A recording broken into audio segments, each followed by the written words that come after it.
The day Alma Alden rode into Redemption Creek, she arrived with nothing but a single carpetbag, a letter of employment, and the particular kind of exhaustion that settles into a person's bones when they have been running from grief long enough to forget what they were running toward. It was the autumn of 1878, and the town of Redemption Creek, Texas, wore its name like a dare. The main street was a strip of packed red earth flanked by a general store, a livery, a saloon called the Copper Spur, a post office that doubled as the telegraph office, and a handful of timber-framed buildings that leaned against each other like old men sharing a secret. The sky above it all was enormous and merciless, the kind of sky that made a person feel very small and, strangely, very honest. Alma was 24 years old. She had dark auburn hair that she kept pinned under a straw bonnet with a ribbon that had once been green and was now closer to the color of a sage plant in dry season. Her eyes were gray, not the cold gray of winter clouds but the warm gray of wood smoke, and they had the quality of seeing things clearly even when she would have preferred not to. She had been a schoolteacher in Missouri, and before that a farmer's daughter, and before that simply a girl who had read every book in the county lending library twice. She had come to Redemption Creek because the town had sent a letter to a placement agency in St. Louis seeking a teacher for its one-room schoolhouse, and the placement agency had sent Alma. She had not told anyone in Missouri where she was going. She had not left a forwarding address. That was not running, she told herself. That was simply starting. The wagon that had carried her from the railroad station at Caldwell had deposited her in front of the general store with a nod from the driver and a cloud of red dust. She stood in the street with her carpetbag and looked at the town, and the town looked back at her with the particular indifference of a place that had seen enough arrivals and departures to have stopped being impressed by either. "You the new school teacher?" The voice came from behind her, and Alma turned. The man standing on the boardwalk in front of the general store was tall, broad-shouldered, wearing trail-worn canvas trousers and a shirt the color of the sky just before dark. He had dark hair that curled slightly at his temples from the heat, and a jaw that looked like it had been carved by someone who believed in precision. His eyes were brown, the kind of warm, deep brown that reminded Alma of good coffee and old leather, and at that particular moment they were looking at her with an expression she could not quite read, somewhere between caution and curiosity. He was perhaps 28 or 29, she guessed, old enough to have some weathering to him, young enough that the weathering had not yet made him hard. "I am," she said, "Alma Alden.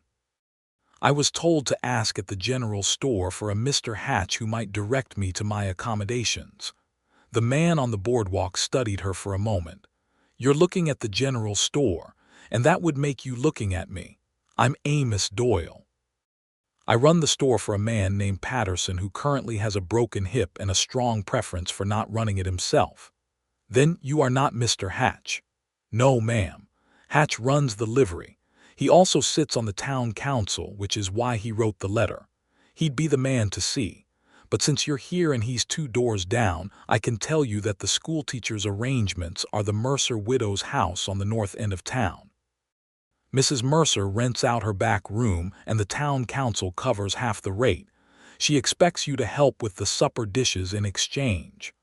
Alma considered this information. "You know a great deal about arrangements that are not your business." Something shifted in his expression, not quite a smile but in the neighborhood of one. "Small town, Miss Alden, everything is everybody's business. You'll learn that fast enough." "I have no doubt," she said, and picked up her carpetbag. He came down off the boardwalk and took it from her before she had fully processed what was happening. She almost protested, then thought better of it. The bag was heavy. Her arm had been aching since Caldwell. "I'll walk you to Hatch's," he said. "And then Hatch can take you to Mrs. Mercer's." They walked the 2 doors down in silence, and Alma noticed that people in the street watched them with the open attention of a population that did not have much theater. A woman in a yellow dress outside the milliner's gave Amos Doyle a look that was friendly and probing at the same time. 2 old men on a bench in front of the barber shop stopped talking entirely until Alma and Amos had passed. "They are staring," Alma said quietly. They are, Amos agreed, without any particular distress about it. Does that bother you? He considered the question as if it were more serious than she had intended it. Used to, he said, not much any more. She wanted to ask what had changed, but they had arrived at the livery, and Mr. Hatch, a red-faced man with impressive side whiskers and a generally optimistic disposition, was already coming out to meet them with both hands extended as if he intended to catch something. Amos Doyle set down her carpetbag, touched the brim of his hat to her, and went back to the general store without further ceremony. Alma watched him go for precisely 1 second before she reminded herself that she had not come to Redemption Creek to watch anyone. The schoolhouse was at the edge of town, between the church and the cemetery, a building that had clearly been constructed by people of great practical intent and limited architectural ambition.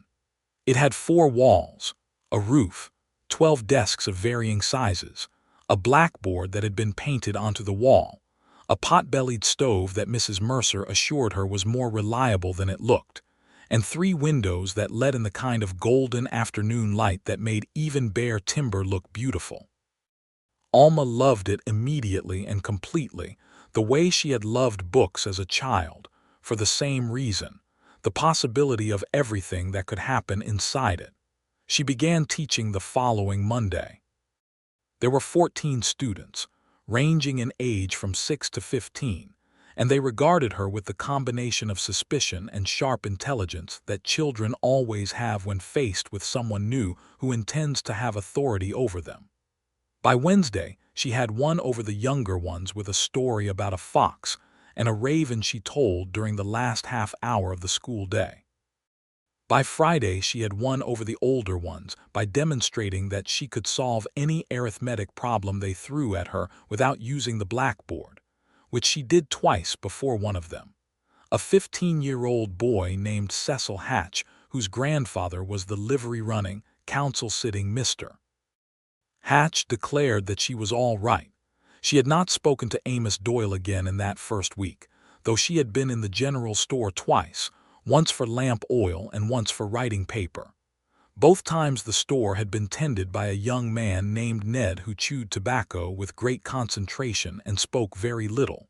She had not asked about Amos Doyle. She was not curious about Amos Doyle. She told herself this on the walk home from the schoolhouse on Friday evening, past the church and the cemetery with its simple wooden markers, under a sky going pink and gold at the edges. She told herself this and almost believed it. He found her on a Saturday morning in the 3rd week of October. She was at the general store, genuinely this time, with an actual list. Candles, a pound of cornmeal, a small bottle of ink, 2 yards of muslin that she intended to make into a blouse. Amos Doyle was behind the counter, measuring out coffee beans for an old Tejano man named Señor Calderon, who appeared to be arguing the price with a cheerfulness that suggested they had been having this exact argument for years, and both enjoyed it thoroughly. Alma waited. She looked at the shelves, which were organized with a thoroughness that impressed her, every tin and bottle and bolt of cloth placed according to a logic she could follow. This was not a store that had been organized by Ned. When Señor Calderon had departed with his coffee and his customary victory on price, Amos turned to her. "Miss Alden," he said, "what can I get for you?" She put her list on the counter. He read it without touching it, the way a person reads something they have already memorized, and began moving around the store with a quiet efficiency, gathering her items. "How is the school going?" he asked from somewhere in the middle shelf. "Very well," she said. "Your town has some remarkably sharp children." "Cecil Hatch is sharp," he said, coming back to the counter with the candles and the ink. "The others are decent. The Mercer twins are inclined to cause trouble if not properly engaged." "I have noticed that," she said. "I have been engaging them properly."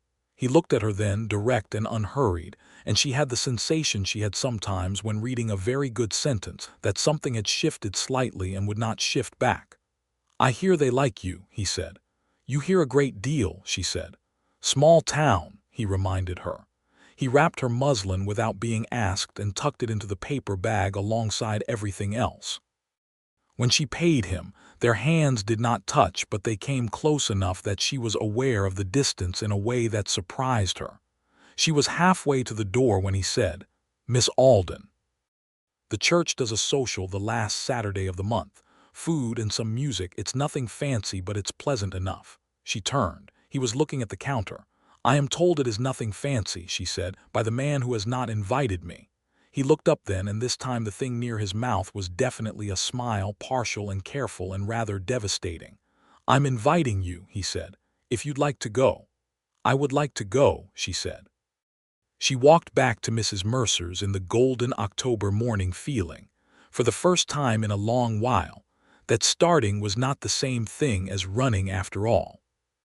The church social was held on a Saturday that had the kind of warmth that Texas sometimes offers in late October as a last gift before winter, a warmth that feels borrowed and therefore more precious. Half the town was there.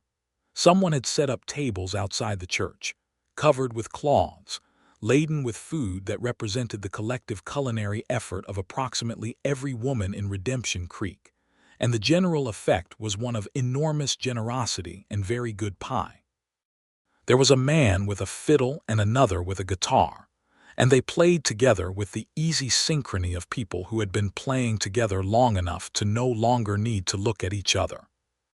Amos Doyle was there when Alma arrived, talking to a rancher she did not know.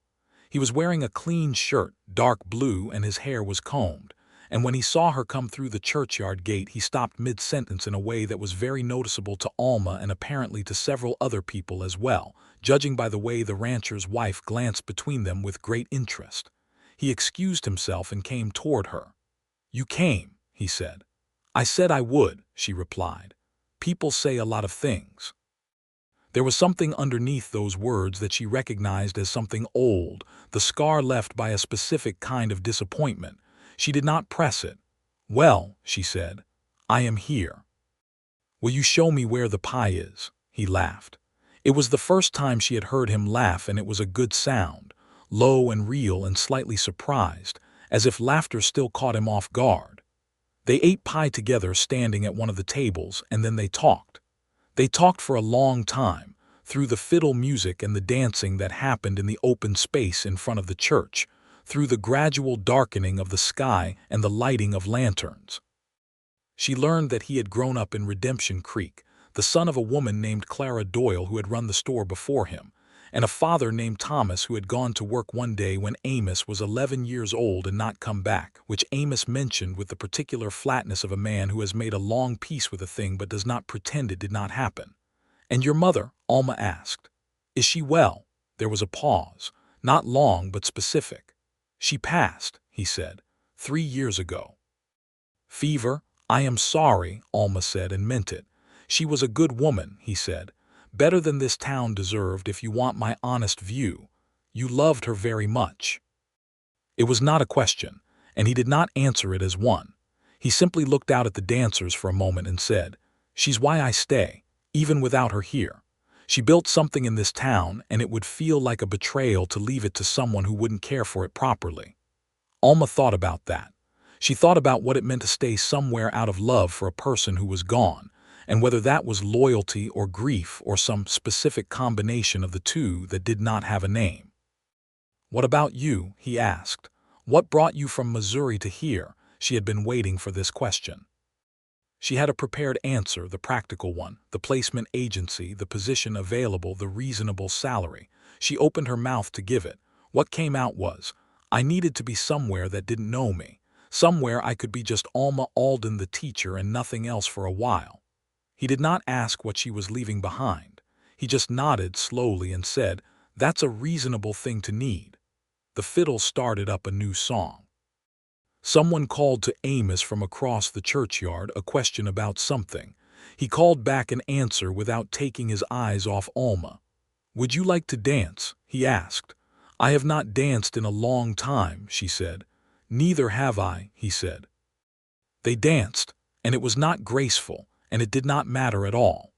The weeks that followed had the quality of something growing, unhurried and certain, the way cottonwood trees grow along a Texas creek, and you do not notice them day by day until one morning you look and they are large and shading everything. Amos began stopping by the schoolhouse in the late afternoons, ostensibly to deliver things that Mrs. Mercer had apparently ordered from the store, though Alma noticed with a quiet private amusement that the items were always very small and very light, and entirely capable of being picked up by Mrs. Mercer herself on any of her several weekly trips to the store. He would set the item on Alma's desk and ask about the students, and she would tell him, and then they would talk about other things, the way the creek ran high after autumn rain, a book she was reading, the argument Senor Calderon had won or lost that day on the price of his coffee. She began looking forward to the late afternoons. She began looking forward to a lot of things that had his name attached to them, though she was careful with this. She was careful because she had not come to Redemption Creek to attach herself to anything, and also because there was something in Amos Doyle that was held carefully, something behind those warm brown eyes that he tended the way a careful person tends a small fire in a high wind, shielding it from drafts, not yet sure if it can burn on its own. November brought a cold front that swept down from the north with the efficiency of a bailiff clearing a courtroom, and the cottonwood trees dropped their leaves all at once in a way that felt dramatic and a little mournful. The children in the schoolhouse pressed their noses against the windows, and Alma let them, for approximately 30 seconds, before calling them back to their arithmetic. She had been in Redemption Creek for nearly 2 months when she first understood what it was she was feeling. It happened on a Thursday evening. She had gone to the store for lamp oil, which she genuinely needed this time, and Amos was closing up.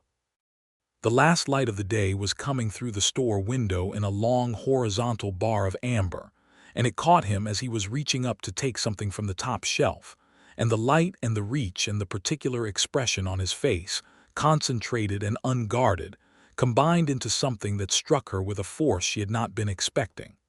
She stood in the doorway and thought, "I am in trouble." And then she thought, "Yes, I know." And then she went into the store and bought her lamp oil and talked to him for an hour about nothing important, and walked home in the dark feeling simultaneously frightened and more alive than she had felt in a year. She had been engaged to be married once in Missouri. His name was Richard, and he had been a decent man by any practical measure, a prosperous merchant's son with good manners and steady habits. She had said yes because saying yes had seemed like the natural next step in a life that was organized by natural next steps. She had said yes and then spent 8 months understanding, gradually and then all at once, that what she felt for Richard was comfort and familiarity, and a kind of warm regard that was not, and never would be, love. She had given back the ring in the middle of February, with 2 feet of snow outside and both of them very polite and very sad, and the following spring she had answered an advertisement from a placement agency and gotten on a train. So she knew, better than most people, the difference between warmth and fire. What she felt when Amos Doyle was in a room was fire. She did not do anything about it immediately. She was not impulsive by nature. But she began watching him with a new kind of attention, and she began to understand things about him that the previous weeks had only hinted at. He was generous in ways he did not announce. Senor Calderon's consistent victory on the coffee price was not accidental. The widow on the south end of town, Mrs. Fanning, always seemed to have her monthly account at the store come out to a remarkably small amount for what she purchased, and the math only worked if someone was quietly adjusting the numbers. When the Mercer twins, who were 8 and genuinely ferocious, got into a fight at the church social one November Sunday and overturned a table of food, it was Amos who helped clean up without being asked and said nothing to anyone's parents, which Alma thought was exactly the right call. He was private in ways that had nothing to do with coldness. She watched him with people he had known his whole life, and he was kind and reliable and present, but there was always something held back, something at the center that he did not show anyone. She began to think that the holding back was not a fault. It was more like a well that had not yet been found. She thought about his mother. She thought about a boy of 11 whose father had simply not come back. About a woman who had run a store and raised a son and built something in a small Texas town, and then gone with a fever on a spring night, leaving behind a man who stayed because leaving would feel like a betrayal of everything she had built. She thought she understood something about Amos Doyle that she could not have put into words cleanly, but it had to do with the fact that love for him had always involved some measure of loss, and that a person shaped by that truth would be very careful about loving again. She was patient. She was, by nature and practice, a patient woman, and she was not in any hurry, because for the first time in a long time she was not running anywhere. December came, and with it the particular beauty of a Texas winter, which is not the heavy snowbound beauty of the northern states but something leaner and more austere. A frost on the red earth in the mornings, bare mesquite trees against a pale blue sky, the dry cold air that makes the stars look sharp as cut glass. The schoolhouse was warm from the pot-bellied stove, and Alma had settled into the rhythms of the town as though she had always been part of them. She knew most people by name now. She knew which families had money, and which had trouble, and which had both. She knew that the Copper Spur Saloon had a piano that was half a step flat on the high end, and a bartender named Louis who was also the town's unofficial doctor, a situation that struck Alma as both concerning and characteristically Western. She knew that the circuit judge came through twice a year, and that in his absence disputes were settled by a combination of the town council, Amos Doyle's opinion on matters of practical fact, and the particular social weight of whoever was most respected at the time, which was frequently Senor Calderon. She had, without entirely meaning to, become part of the place. The first time he almost said it was a December evening, 2 days before Christmas. She had come to the store with a list that was half genuine and half invented, and the store was quiet, and they had been talking for a long time when the conversation ran down into a comfortable silence. The lamp on the counter burned steadily. Outside, the wind had come up and was pushing against the windows with a sound like breathing. Amos looked at her across the counter in the lamplight, and she looked at him, and the thing between them was so present in that moment that it had a kind of mass to it, a weight and a warmth that she could feel on her skin. "Alma," he said, and then he stopped. She waited. He picked up a pencil from the counter and turned it in his fingers. "It's going to be cold Christmas Eve," he said. "The church does a candlelight service. I usually go." It was not what he had started to say. She knew that, and he knew she knew it, and neither of them acknowledged it directly. "I would like to go to the candlelight service," she said quietly. "Good," he said. "Good." They went to the service together, and they sat in the little church with candles in their hands and the smell of pine boughs someone had brought in, and the minister read from Luke, and the congregation sang, and Alma looked at the light catching Amos Doyle's profile against the dark wood of the pew, and thought that she would have a very hard time leaving this place now, which was a thought she had not been prepared for when she had stepped off that wagon in October. After the service, they walked together in the cold and the starlight. The town was quiet, nearly everyone inside, and the red earth road was silver under the stars. "My mother loved Christmas," he said, walking. "She used to put a pine branch in the store window and tie a piece of ribbon on it. Didn't have much to put on it, but she thought having the branch was the point." "What kind of ribbon?" Alma asked. He glanced at her. "Red, always red." She thought about that. She thought about a woman she had never met, keeping a small tradition in a small store in a small Texas town, making something beautiful out of a pine branch, and a piece of ribbon because beauty is still worth making even when there is not much to work with. She thought she would have liked Clara Doyle very much. "She sounds like someone worth knowing," Alma said. "She was," he said. And then, after a moment, "I think she would have liked you." They had stopped walking. They were standing in the street in the cold and the dark and the starlight, and when he said that, Alma's heart did something she was not entirely prepared to describe. "Amos," she said. He was looking at her, fully looking at her in the way he rarely allowed himself to, with the carefully tended fire showing through. "I know," he said. "I know, He stopped. He looked down at the road. "I'm careful," he said. "I've been careful for a long time, and I don't always know how to stop being careful." "I know," she said gently. "I am not asking you to stop all at once." He looked at her again. Something in him shifted, she could see it, like a window being opened after a long winter. "You are the most patient person I have ever met," he said. "Or the most stubborn, I haven't determined which." "Both," she said. "I have always found them compatible."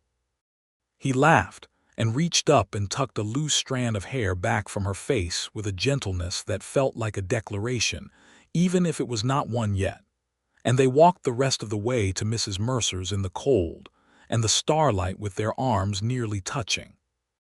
January brought ice storms and a broken water pipe at the schoolhouse, and 17 days of Alma teaching in the back room of the church, which the students found tremendously exciting as a novelty, and less exciting as a sustained arrangement. Amos fixed the pipe, along with a man named Garrett who was apparently capable of fixing most things in Redemption Creek if someone asked him properly. It was during the pipe fixing, which Alma observed from the doorway with a lantern and a professional interest in when she could have her schoolroom back, that she first met the trouble. The trouble arrived on horseback, 2 of them, men she did not know, hard-faced and trail-worn in the way that is different from the honest trail-worn look of working cowboys or cattlemen. There was a quality of watchfulness about them that she noticed even from across the street, and she noticed that when they tied their horses outside the copper spur, Amos, down in the flooded schoolhouse fixing the pipe, stopped what he was doing and looked through the small window without saying anything. Later that week she asked him about it. They were walking, which they had taken to doing in the late afternoons when the weather allowed, out along the creek where the cottonwoods stood bare and skeletal against the winter sky. "Those men at the saloon," she said, "the ones who came on Tuesday. I saw you watching," he said. "I saw you watching first." He was quiet for a few steps. "There are men who come through this part of Texas," he said carefully, "who are not interested in settling here. They are interested in what is moving through on its way somewhere else. Cattle, freight, sometimes people. The railroad has made this route more active, and not all of that activity is the kind that is good for a town." "Are they dangerous?" she asked. "Potentially," he said. "We have a sheriff, Tom Briggs. He's capable, but a small-town sheriff can only do so much." "Have there been incidents?" "Last spring," he said, "someone hit the freight office. Took 3 months of payroll meant for the ranch hands at the Double C. Nobody was hurt, but it shook people." She thought about this. "And you," she said, "what do you do in situations like that?" He looked at her sideways. "I run a store, Alma." "You also," she said quietly, "seem to be the person this town looks to when it doesn't know what to do." He did not deny it. They walked for a while in silence along the frozen edge of the creek. "My mother used to say that if you are in a position to be useful, you have an obligation to be useful," he said finally. "She was very practical about things like that." "She sounds like she was right," Alma said. "She was," he said, "frequently and inconveniently." She laughed. He smiled at her sideways, and she thought, with the calm certainty of a woman who has learned to trust her own perceptions, that she loved this man. She had not said it even to herself before, not directly, but there it was, clear and warm and solid as the red Texas earth underfoot. She did not say it to him, not yet. She was patient, but she knew. The trouble with the 2 men from the saloon did not materialize into anything that January. They stayed 2 days and left, and Sheriff Briggs kept a close eye on things, and nothing happened, and the town breathed out slowly and went back to its ordinary business. But it was a reminder, the kind that the frontier issued regularly, that life out here was lived at a closer margin than in the settled East, that the distance between safety and danger was shorter and the line between them thinner. Alma thought about that sometimes in the evenings, sitting at the small desk in her room at Mrs. Mercer's, grading arithmetic papers by lamplight. She thought about what it meant to have chosen this place, this life, this particular red-earthed edge of the world where the sky was enormous, and the nights were very dark and everything felt very real. She found that she did not regret any of it. She wrote a letter to her sister in Missouri in February, the first letter she had written since leaving. She did not put a return address on the envelope. She told her sister that she was well, that she was teaching, that she was in Texas. She said she was happy, which was the truest thing she had written in a long time, and she sealed the envelope and mailed it from the post office and felt something loosen in her chest that she had not known was still tightly held. February was also when Amos finally said it.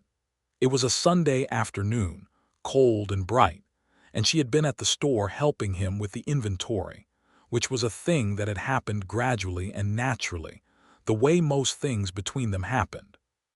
She was good with numbers, better than Ned by some considerable margin, and the inventory had been accumulating inaccuracies for several months, and one Sunday she had simply picked up a pencil and offered, and he had said yes. They had been at it for 2 hours, moving through the store, she calling out numbers and he writing them down, their voices back and forth across the quiet space. It was intimate in a practical way, the shared work, the common purpose, the way they moved around each other in the narrow aisles with a familiarity that had grown without either of them making a decision about it.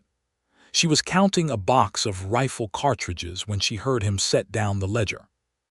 "Alma," he said. She looked up. He was standing across the store from her, ledger in hand, with the look of a man who has made a decision and is committed to it even if it scares him. "I have been thinking," he said, "about what it would mean to say what I am thinking." She set down the cartridges. "What are you thinking?" she asked, keeping her voice level, which required some effort. "I am thinking," he said, "that you are the best thing that has happened to this town in a long time, and you are definitely the best thing that has happened to me in a long time, and that if you were to leave when your teaching contract ends in June, I would find that very difficult to accept." She crossed her arms, not in defensiveness but in the effort of keeping herself still. "What are you proposing exactly?" she asked. He set down the ledger. He came toward her through the narrow store aisle with his deliberate, unhurried walk, and he stopped close enough that she had to look up to see his face. "I am proposing," he said, "that you consider staying, and that the reason for staying that I am offering is me." "That is a significant reason," she said. "I know," he said. "I know it, Alma. I'm not good at this. I have not been good at this for a long time, but you already know that and you are here anyway, and I think that means something." "It means something," she said softly. He stopped. He looked at her very directly, the careful fire all the way open now, no shield. "I love you," he said. "I didn't intend to say it quite like that, but there it is." The silence in the store was absolute except for the wind outside and the creak of the building. "Amos," she said, "I have loved you since October, and I have been waiting with what I consider exemplary patience for you to catch up." Something broke open in his face, the last of the careful holding, and he reached for her and she reached for him. And when he kissed her, it had the quality of something inevitable, the way the creek runs to the river and the river to the sea, not because it has been made to, but because it could never have run anywhere else. They stood in the middle of the store in the February afternoon light, and it was not glamorous, and it was not arranged, and it was the realest thing Alma Alden had ever experienced. He proposed formally, on a Tuesday, which she always remembered because there was nothing formally romantic about a Tuesday, which made it more rather than less romantic in some way she could not entirely articulate. He did it in the evening, on the boardwalk outside the store, with the stars coming out and a coyote calling from somewhere out past the edge of town, and he had gotten a ring from somewhere, thin silver with a small garnet, and she had said yes before he had finished asking the question. Mrs. Mercer cried and called it the finest thing to happen in Redemption Creek since the new church bell, which was the highest praise she had. Senor Calderon, upon hearing the news, appeared at the store the following morning with a bottle of good brandy that he claimed had come from a cousin in San Antonio, and they toasted in the store at 9 in the morning, which was perhaps not orthodox but felt entirely appropriate. The wedding was set for April. It would be in the church, performed by the minister who had done the Christmas Eve service, a small man named Reverend Bates who had a very large voice and what appeared to be a genuine relationship with the divine. It was in March, in the particular stillness of a weekday morning after the students had gone home and she was cleaning the blackboard, that Alma thought of something she had meant to ask and never had. She thought about the cemetery next to the church. She thought about Clara Doyle, 3 years gone. She thought about the way Amos had said she passed with that particular flatness of a long piece held carefully. She thought about the fact that in all the months she had known him, in all the walks along the creek, and all the evenings in the store, and all the Sunday afternoons doing inventory together, he had never once walked to the cemetery. She thought about this and she set down her eraser and she thought, he will go sometime, and when he goes, I want to be there. She did not ask him about it directly. She was learning the topography of him, the places that needed approach from the side rather than head-on, and this was one of them. She waited.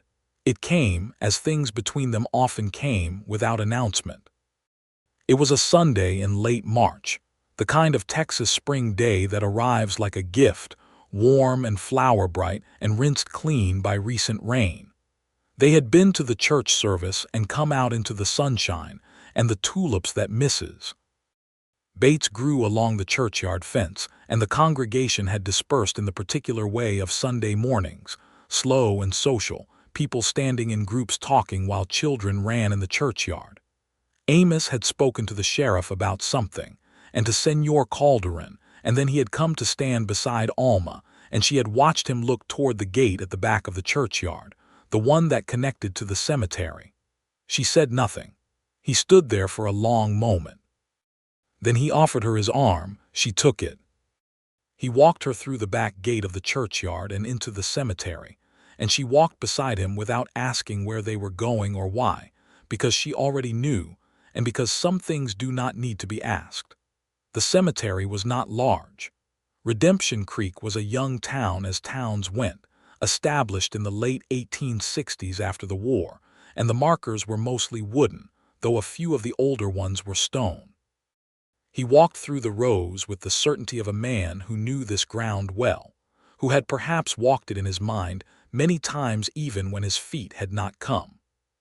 He stopped at a marker near the back fence, under a mesquite tree that was just beginning to show its spring green, the small tentative leaves like something trying to be brave. The marker was simple, hand-carved wood that had been treated against the weather, and it read, Clara Doyle, 1842–1875, beloved mother. Alma stood beside him and said nothing. She held his arm and was very still. He looked at the marker for a long time. The wind moved through the mesquite leaves, which made a sound like very soft rain. I haven't brought anyone here since the burial, he said. His voice was steady but not easy. Every time someone offered to come with me, I said no. I don't know why exactly. It felt like something that needed to be private. Alma held his arm and waited. I wanted to bring you, he said. I needed to bring you. I don't know if I can explain it better than that. She thought about a boy of 11 whose father had gone one morning and not come back. She thought about a man who had learned to hold his love like something fragile, carefully in both hands, afraid of how much it would cost to lose it again. She thought about what it meant that he had walked her through this gate to this marker, to this private place where his grief lived. She thought it meant more than any number of words. You don't have to explain it, she said. I understand. He looked down at her. His eyes were very brown in the spring light and very clear, and the thing in them was not the carefully tended fire anymore.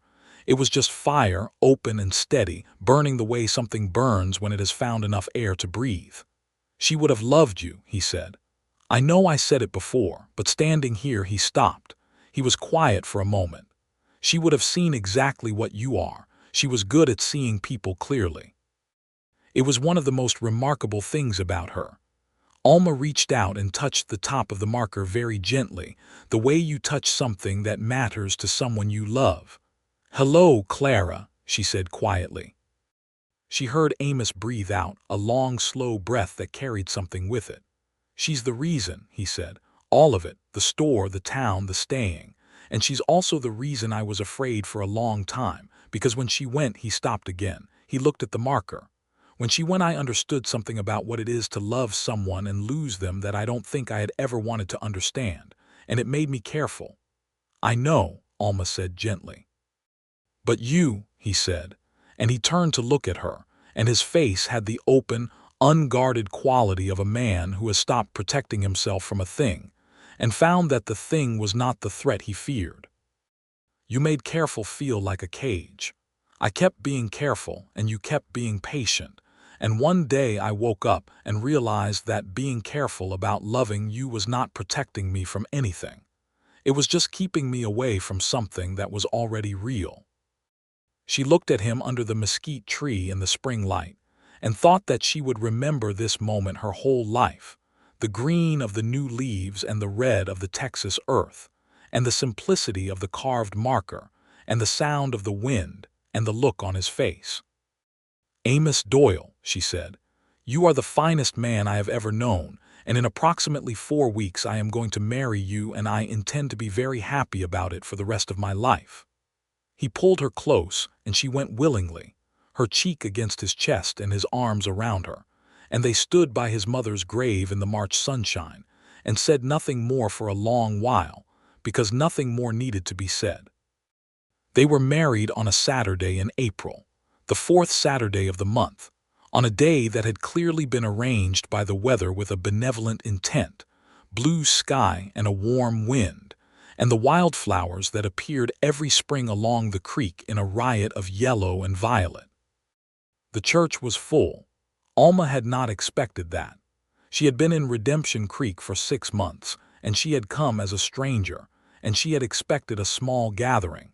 Instead, she found the full breadth of the town's affection, people she had taught and people she had served, and people whose children she had taught, and people who simply liked Amos Doyle enough to want to see him happy. She wore a dress that she and Mrs. Mercer had made together over 3 long February evenings, ivory muslin with small pearl buttons, and she carried a bunch of the yellow wildflowers tied with a red ribbon. Red, because Clara Doyle had always liked red. She saw Amos see the ribbon when she came down the church aisle on Mr. Hatch's arm, the older man having offered with great gallantry to play the part of escort since Alma had no family present. She saw Amos look at the red ribbon and then look at her face, and the expression that crossed him was something she kept in her heart afterward like a pressed flower in a book, precious and private. Reverend Bates performed the ceremony in the big voice that seemed to fill the small church from floor to ceiling, and when he said the words that asked if they would love and cherish, both of them said yes with the conviction of people who had arrived at those words by their own long road and meant every syllable. Amos put the ring on her finger, the thin silver with the small garnet, and when he kissed her the church erupted in applause and whistles, and at least one exclamation that Alma was fairly certain came from Señor Calderon. They walked out into the April sunshine as man and wife into the noise and the warmth and the smell of wildflowers, and Alma looked at the sky and the red earth and the crowd of people who had become her people, and felt the deep settled certainty of a woman who has found, after a long search, exactly where she belongs. The reception was held outside the church, the same space as the October social where they had danced for the first time, now dressed in April flowers and the optimism that spring always brings. There was food and fiddle music and dancing, and Alma danced 3 times with her husband, which she found she was going to need considerable time to get used to saying. The afternoon wore long and golden and full.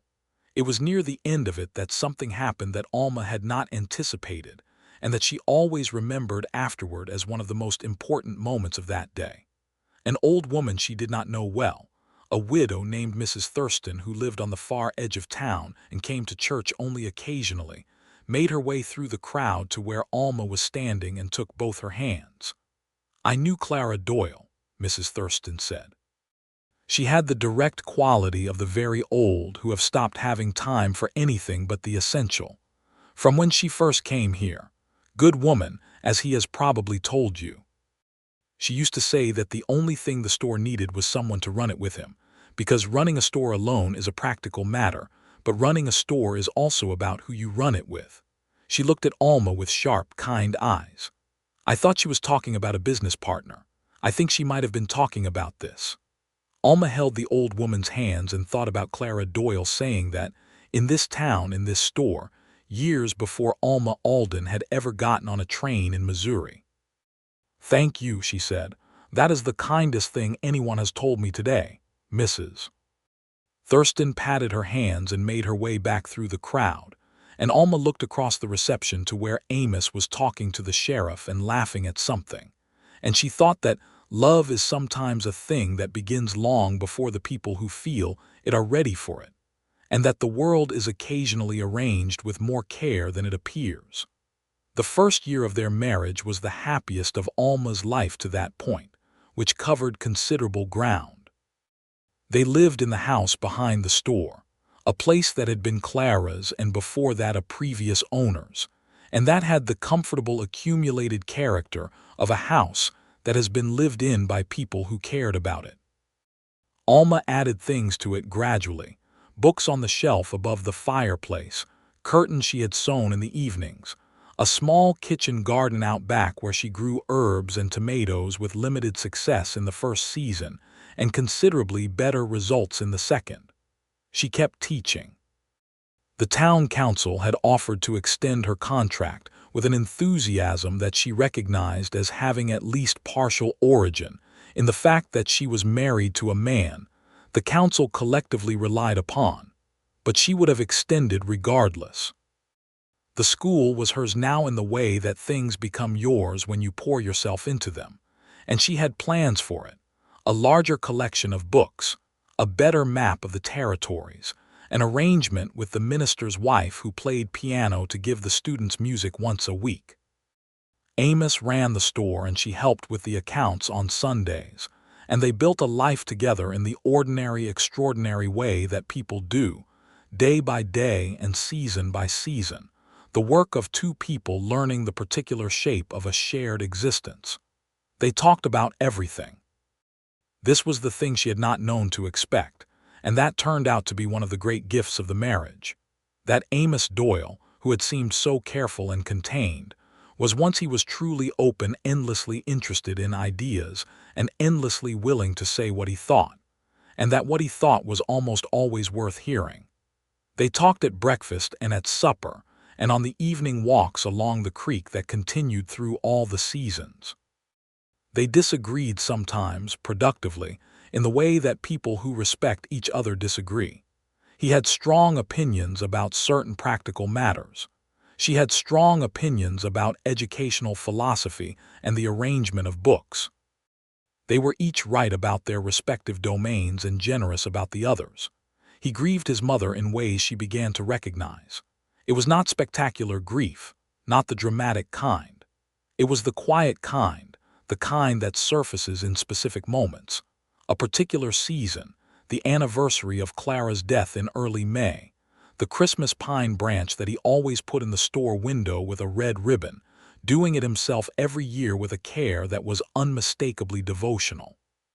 She grieved with him when he grieved, not by performing sadness but by simply being present, fully and without reservation. She came to understand that this was what he had needed and had not had in those 3 years between Clara's death and Alma's arrival. Not people to fix his grief, but someone to sit with him in it and make it bearable by being present. He walked her to the cemetery in October, 6 months after the wedding, and they stood at Clara's marker together in the autumn light. It was not as raw as the March visit. It had become something else, a habit, a ceremony, a way of keeping a person who was gone still somehow included in the living. "I told her," Amos said, standing at the marker. "Told her what?" Alma asked. "That we're happy," he said. "She'd want to know." Alma looked at the marker and thought that somewhere, somehow, a woman who had run a store with great practicality and put red ribbon on a pine branch every Christmas and raised a son to be a man who stayed because love was worth staying for, was probably very satisfied with how things had turned out. In the spring of their second year together, Alma knew she was expecting. She sat with the knowledge for several days, which was characteristically her, wanting to be certain and to have processed the thing herself before she brought it to him. When she told him on a Tuesday evening in the kitchen, he put down his coffee cup and looked at her with an expression that moved through something enormous and landed somewhere she could only describe as profound. He crossed the kitchen and took both her hands. "Are you well?" he asked. "Are you feeling well?" "I am feeling very well," she said, and also somewhat surprised at myself for feeling very well, given the theoretical magnitude of this information. He laughed, the surprised, genuine laugh she loved, and then he held her very carefully, the way you hold something extraordinary that you have been trusted with. "We'll need to send for Dr. Merritt in Caldwell," he said, "if you're agreeable. He's the nearest proper doctor, and Louis at the Copper Spur, whatever his other qualities, is not a situation in which I intend to have my child," Alma agreed firmly. "Dr. Merritt in Caldwell, yes." He held her in the kitchen, and the lamp burned on the table, and the spring night moved outside the window, and they were both very quiet for a while, containing the sighs of what was coming. The pregnancy went well through the summer, which was a relief, because Texas summers in 1880 were genuinely impressive in their intensity, and several of the older women in town had told Alma dark stories about summer pregnancies that she had elected to receive with calm and mentally set aside. She was healthy and stubborn in her constitution. She informed Amos whenever he expressed concern, was entirely equal to the task. She taught until August, which caused Mrs. Hatch to declare this nearly scandalous, which Alma acknowledged politely and then continued doing. The students were largely unbothered by the situation, and the older girls in particular took an enthusiastic interest that expressed itself in the bringing of various offerings: a particularly nice apple, a drawing of the schoolhouse, a small crocheted item of ambiguous purpose from 12-year-old Nellie Fanning that Alma declared beautiful and placed on her desk. In September she stopped teaching, which was a concession she made not to propriety, but to the plain physical reality that standing at a blackboard for 6 hours had become genuinely uncomfortable. She spent the last weeks of the pregnancy reading at enormous length, organizing the school's book collection from her kitchen table, and teaching Amos to play chess, which he learned with the same systematic intelligence he applied to everything, and then proceeded to beat her thoroughly twice out of 3 games, which she found simultaneously annoying and extremely endearing. Their son was born on an October morning, on a day very like the October morning a year before when Alma had ridden into Redemption Creek with a carpetbag and a letter, and the particular exhaustion of a person who has been running from grief. Dr. Merritt came from Caldwell as planned, and Mrs. Mercer was there, and the birth was long but not dangerous, and the child that arrived in the world was a boy with black hair and dark eyes, and an expression of profound outrage at having been disturbed that Alma found very funny and Amos found overwhelming in the best possible way. They named him Thomas, after Amos's father, which surprised some people who knew the story.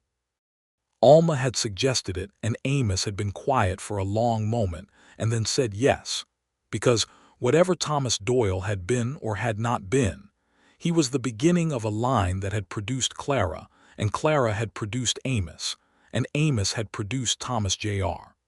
And the chain of it deserved the acknowledgement even if some links in it were complicated.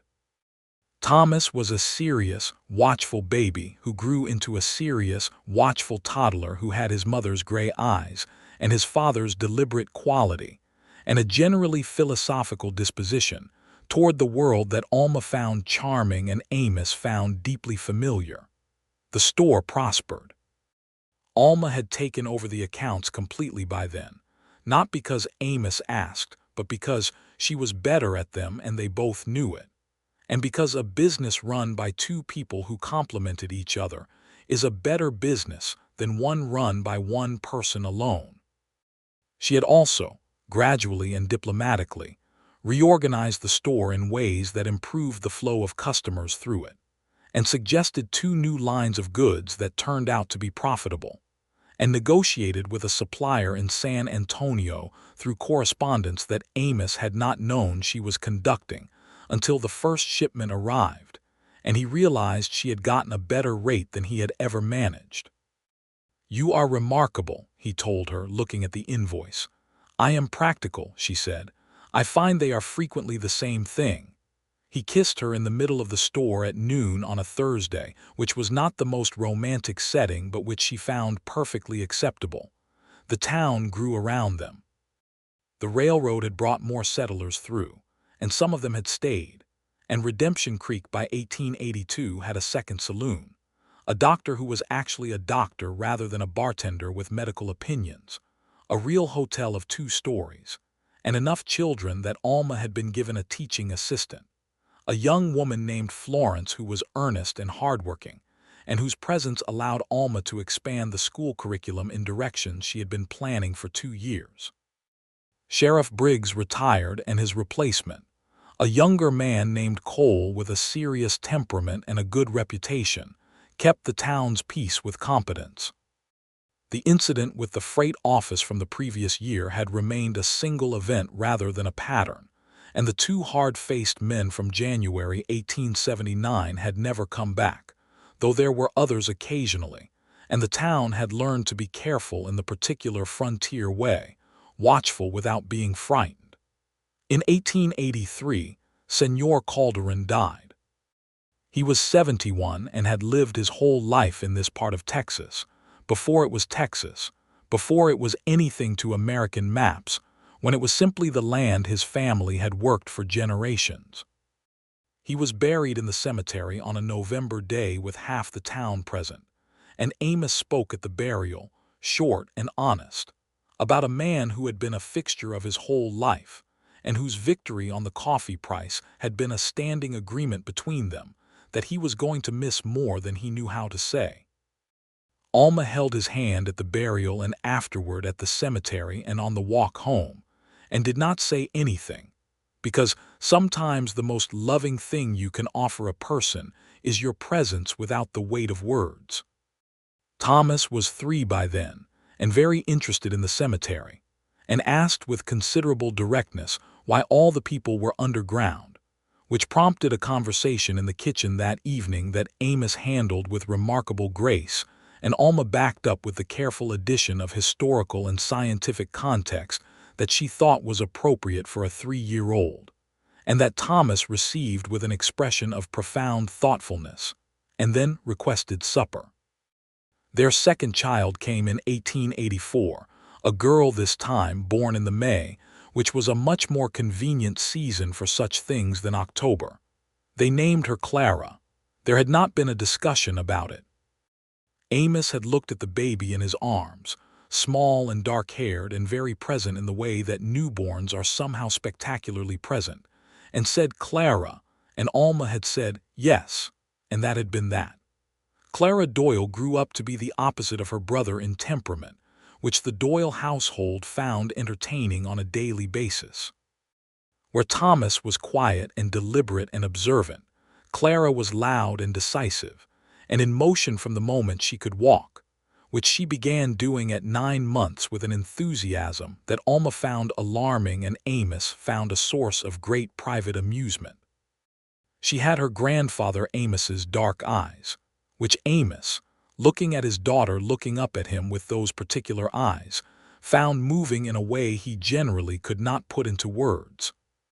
The 4 of them made a household that was full and warm and genuine, and Alma, who had been a girl who read every book in the county library twice looking for something she could not name, and who had been a teacher in Missouri, and then a woman on a train with a letter of employment and the particular exhaustion of grief, and who had arrived in Redemption Creek in October 1878 with a carpetbag and a borrowed future, understood that she had found it, the unnamed thing. She had found it in a small Texas town, and in a man who was careful with his love because he knew what it cost to lose it, and who had brought her to his mother's grave in March sunshine without explaining why, because some things don't need explaining to the right person. She walked to the cemetery regularly now, she and Amos together, sometimes with one or both of the children. Thomas learned to be quiet there in the way that children learn things when they are shown them by people who love them, with a gravity that was appropriate and a curiosity that was respectful. Clara was more challenging in cemeteries, with a tendency to treat the open space as running appropriate, but she was learning, in the way that Clara learned everything, at full speed and with complete commitment. There was a Sunday in the spring of 1885 that Alma often thought about in the years that followed. Thomas was 4 and Clara was not yet 1, and Amos was carrying Clara on his arm as they walked through the cemetery after church, and Thomas was holding Alma's hand and asking careful, thoughtful questions about the markers they passed. They stopped at Clara's marker, the mesquite tree above it now well grown, full and green with spring, casting shade that moved with the wind. Thomas looked at the marker and read it because Alma had been his teacher and he could read better than most children twice his age. Clara Doyle, he read. Like Clara. Like Clara, Amos agreed. Is that why you named her Clara? Thomas asked. He looked up at his father with the serious eyes that were both his mother's and his own. Because of this, Clara. Amos looked at his son and then at his daughter on his arm and then at Alma, and the look was full of everything they had built and everything that had been and everything that was. Yes, he said, because she was the best person I knew until your mother. Thomas considered this with great seriousness. Mama is the best person, he confirmed, as though closing a philosophical argument. Alma laughed, startled and delighted. Amos looked at her over their son's head with the open, steady warmth that was not the carefully tended fire anymore, had not been for years, was just warmth, abundant and unconditional, and she thought for the 10,000th time that she was the most fortunate woman she had ever encountered. She reached for his free hand, the one not holding Clara, and he took hers without looking down, naturally, automatically, as if her hand were something his hand had always known where to find. Come on then, she said to Thomas. Say hello to your grandmother and then we'll go home. I believe there is pie. Thomas found this acceptable and said a very formal hello to the marker, because Alma had taught him that courtesy was something you offered to people whether or not they could hear you, and then they all walked home together through the spring afternoon, the 4 of them along the red earth road in the Texas sunlight, past the mesquite and the wildflowers and the enormous sky. The store was sold the following year, though not by choice. Patterson, the man for whom Amos had technically been running the general store since before Alma had arrived, had died and left the store in his will to a nephew in Dallas who wanted the property for its land value, but not the business. The nephew had offered to sell Amos the business and inventory at a fair price, which was his legal obligation, and Amos and Alma had sat at the kitchen table for an evening with the ledgers and the savings and a piece of paper on which Alma wrote numbers in her precise handwriting. We can do it, she said. He looked at the numbers. It's close. It's close, but it works, she said, if we are careful for the first year. I am always careful, he said. She looked at him over the papers with a great deal of expressiveness in her gray eyes. For financial purposes, he amended. They bought the store, and what had been a stewardship became an ownership, which felt different in ways both practical and profound. The store was theirs now, Clara Doyle's store become Doyle & Doyle, which was what Alma had put on the new sign above the door and which pleased her very much. The first year of ownership was indeed close, as she had predicted, but not uncomfortably so. By the second year it had opened up, and by the third they had made improvements to the building and added a small lending library of 6 books to the corner near the window, which Alma had insisted on and which turned out to be surprisingly popular, and which she added to steadily over the years until it was 12 books, and then 20, and then enough that the school's needs and the store's lending stock together constituted the finest small-town collection between Redemption Creek and Caldwell. which was admittedly not a vast field of competition, but satisfied her enormously nonetheless.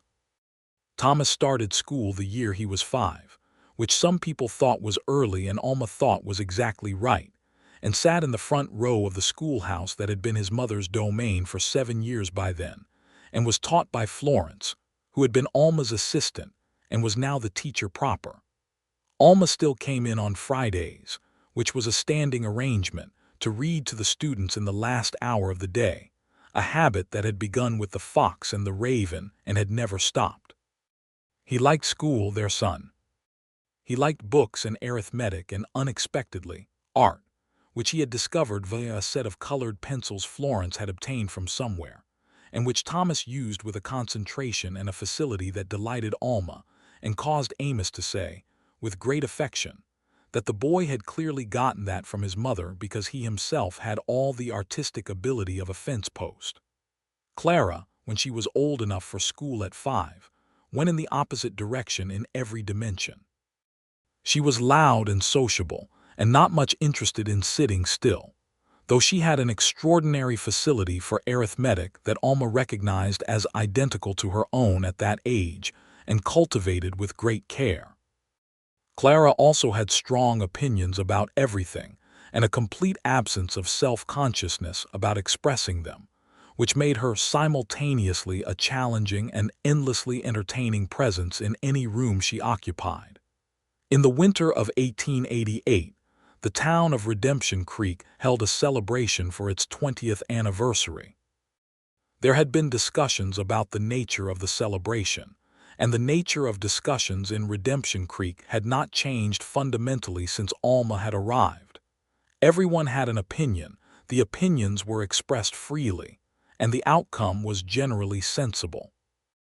The celebration took the form of a Saturday gathering in the street, the main street cordoned off for the occasion, tables of food, fiddle music, speeches by the mayor and the minister and the oldest resident, Mrs. Thurston, who spoke briefly and precisely about what the town had been and what it had become, and who mentioned Clara Doyle's store as one of the foundations of the town's early character, which made Amos stand very still for a moment in the crowd.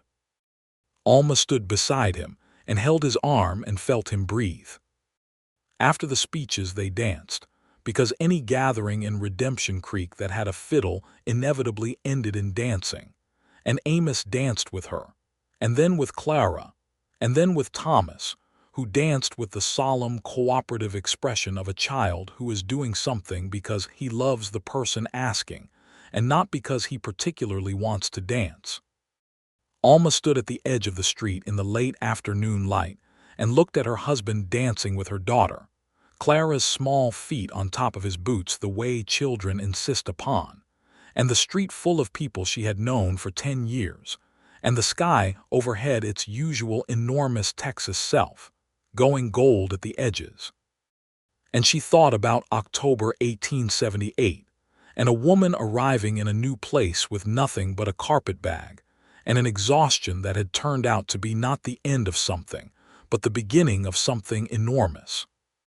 She thought about a cemetery in March sunshine, and a man bringing her somewhere he had not brought anyone since the burial without explaining why, because he had not needed to explain it to her, and that wordless understanding had been its own kind of declaration.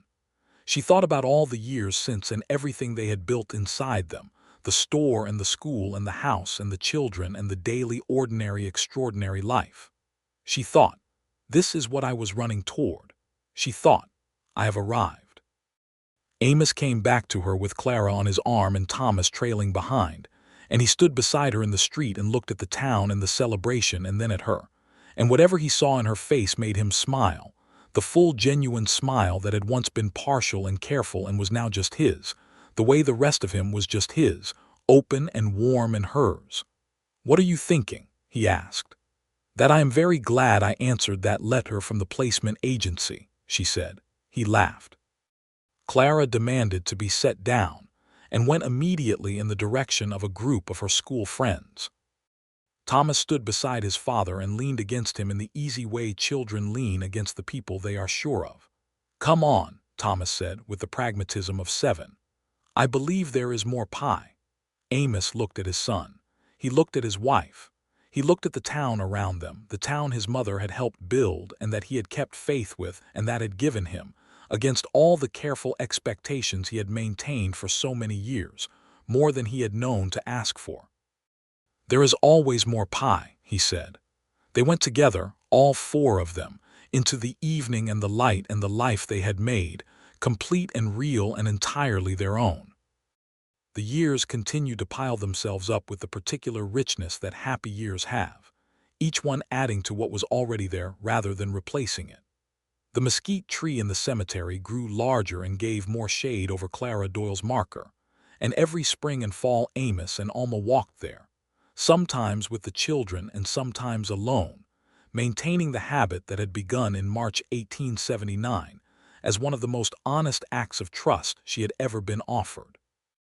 Thomas grew into a young man of remarkable seriousness and great kindness, who eventually read law by correspondence with a firm in Austin and set up a practice in Redemption Creek at 22, which the town received with enormous satisfaction since it had previously been necessary to go to Caldwell for anything involving legal documentation. He had his mother's gray eyes still, smoke-warm, and his father's deliberate manner, and the combination made him someone people instinctively trusted with important things. Clara grew into a young woman who was loud and decisive and entirely competent, who took over the store's accounts at 17 with an efficiency that made Alma feel both immensely proud and slightly redundant, and who had strong opinions about the territorial legislature's various failures that she expressed in letters to the newspaper in Caldwell with a frequency and a quality of argument that got 2 of them published before she was 18. Amos, as he moved through his 40s, grew into the kind of man who had clearly found his full shape, settled and warm and unchanged in the essential things, still the person the town looked to, still careful in the ways that were good and open in the ways that mattered. He kept the store with the same quiet competence and walked the creek path in the evenings and sat on the boardwalk on Sunday mornings with the paper that now came from Austin twice a week and was chronically late. He still laughed, sometimes, at things that surprised him. The laugh had never lost that quality, the low and genuine and slightly astonished quality, as if happiness still caught him off guard in the best possible way. Alma taught for 17 years in total before she retired from the classroom, not because she had lost her energy for it, but because Florence had built something remarkable with the school, and Alma's presence had begun to be more ceremonial than practical. Her last day was a Friday in May, and the students had prepared something without her knowing, a recitation and a song, and a set of drawings that they presented in a ceremony of touching formal seriousness. She received it all without crying until she was outside, at which point she sat on the school step in the May sunshine and cried thoroughly and without embarrassment. Amos found her there. He sat down beside her on the step without asking what was wrong because he could see nothing was wrong and he knew the difference. "Good?" he asked. "Good," she confirmed, wiping her eyes with her handkerchief. "Thoroughly and completely good." He put his arm around her, and she leaned into him in the May sunshine, and the town moved around them on its ordinary business. On the occasion of their 25th wedding anniversary, which fell in April 1903, and which the town of Redemption Creek celebrated with an enthusiasm that was both gratifying and somewhat overwhelming, Alma Doyle stood in front of the store that bore both their names and looked at the street. She had walked into one October morning with nothing but a carpetbag, and the particular courage of a person who does not yet know exactly what they are doing, but does it anyway. Amos came to stand beside her. He was 53 and she was 49, and the years had treated them with the reasonable generosity that the years extend to people who have not wasted them, and he still had the same warm brown eyes and the same quality of presence that had made her stop in October 1878 and pay attention. And she still had the same gray woodsmoke eyes that had looked at everything clearly even when she would have preferred not to. Thomas and his wife were there, A young woman named Ruth who was a doctor's daughter from Caldwell, and who had very strong opinions and a sharp wit that made Alma like her immediately when Thomas brought her home for the first time. Clara was there with the man she would eventually marry, a newspaper editor from Austin named Henry who was terrifically earnest and had never had a strong opinion in his life, which Clara apparently found restful. Senor Calderon was not there, having been gone for 20 years, but his daughter was, a woman named Guadalupe who had taken over his cattle land and run it with a capability that would have made her father crow. Mrs. Thurston had passed the year before. Mrs. Mercer had gone a decade back. Reverend Bates had retired to San Antonio where, according to his letters, the weather agreed with him. The town had grown and changed and was still in some essential way the same town, red-earthed and sky-enormous and possessed of the particular character that a place gets from the people who build it and stay. 25 years, Amos said, standing beside her looking at the street. 25 years, she agreed. I was thinking, he said, about October, when you came. What about it? I was standing right here, he said, indicating the boardwalk, when the wagon came in. You stepped down into the street with your carpetbag and you looked at the town with those eyes, those clear, straight-on eyes, and you weren't scared. I was terrified, she said. You didn't look it. That is a skill my father taught me, she said. Look like you know where you are going and people will generally assume you do. He looked at her the way he had looked at her for 25 years, with the open, steady, full warmth of a man who had learned to stop being careful about love and found that on the other side of careful was something he had not known to name. Where are you going? He asked. She took his hand. Nowhere, she said. I arrived 25 years ago. They walked to the cemetery that afternoon, the two of them in the April light, past the church where they had been married, and the schoolhouse where she had taught, and the store with both their names above the door. The mesquite tree over Clara's marker was large and full and beautiful, and the marker had been replaced with a proper stone that Amos and Thomas together had arranged a few years back, carved with the same words and better to stand against time. They stood under the tree in the light and the wind moved through the leaves the way it always had, like soft rain. I never thanked you properly, Amos said after a while. For what? For knowing that day, when I brought you here. For not asking me to explain. She looked at the stone and thought about a March morning 25 years ago, and a man offering his arm and walking her through a gate into the place where his grief lived, giving her the most private thing he had without words, because with the right person words were sometimes the lesser gift. You brought me here because I was the right person, she said. I knew that. I didn't need it explained. He brought her hand to his mouth and pressed his lips to her knuckles, the way he had not done since they were courting, and it was just as effective now as it had been then. She would have loved you so much, he said. I know, Alma said gently. I love her already. The wind moved through the mesquite. The sky above was the enormous, irreducible Texas sky, blue and clear and going on forever in every direction, and the red earth was solid underfoot. And behind them was a town and a store and a school and a house and two children grown into remarkable people, and in front of them was a stone that said beloved mother, and between them was 25 years of fire that had not gone out. Come on, she said after a while. Thomas and Ruth are coming to supper and Clara promised to make the cornbread. Clara's cornbread is optimistic, he said. Everything Clara does is optimistic, Alma said. It is one of her best qualities. He laughed the low, genuine, surprised laugh, and they walked home together through the April afternoon, hand in hand along the red earth road under the Texas sky, and the town was around them, and the years were behind them, and everything, every single thing, was fully and beautifully and completely right.